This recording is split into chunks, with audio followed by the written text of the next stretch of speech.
যে বয়সে মায়ের কোলে থাকার কথা সবগুলো বাচ্চার, সেই বয়সে একজন আরেকজনকে সহানুভূতি, সহমর্মিতা, ভালোবাসা যোগাচ্ছে। ব্যাপারটা কতটা অদ্ভুত, তাই না? কুকুর আর বিড়াল কিন্তু সবসময় হাড্ডাহাড্ডি লড়াই লেগে থাকে। আর যখন দুইজন বাচ্চাই অসহায় হয়, তখন দুইজন দুইজনার জন্য সহানুভূতির হাত বাড়িয়ে দেয়। এই বাচ্চাগুলোও তারই প্রমাণ। এই বাচ্চাগুলোর সাথে দেখা হয়েছে মিরপুর 10 নম্বরে। আপনাদের সুবিধার জন্য ওদের লোকেশনটা বর্ণনা করে দিচ্ছি। আপনারা চাইলে ওদের ভবিষ্যৎটা অনেক সুন্দর করে দিতে পারেন। আপাতত রাস্তার পাশে যেই সব ভাইয়ারা, ব্যবসায়ী ভাইয়ারা আছেন, তারা খাবার দাবার জোগাচ্ছেন। তবে খুব বেশি দিন তো আসলে ওদের ভবিষ্যৎ এইভাবে ভালো থাকবে না।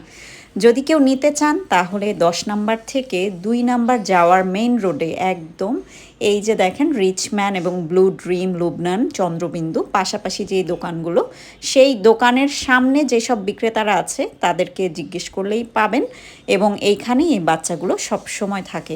আপনারা যারা যারা নিতে চান সরাসরি গিয়ে বাচ্চাগুলোকে কালেক্ট করতে পারেন। এছাড়াও এখানে একটা ভাইয়া আছে, ওনার সঙ্গে কথা বললেই হবে। উনি দেখাশোনার দায়িত্বে আছেন। আশা করি ওদের সুন্দর একটা ভবিষ্যৎ দিতে আপনারা সাহায্যের হাত বাড়িয়ে দিবেন।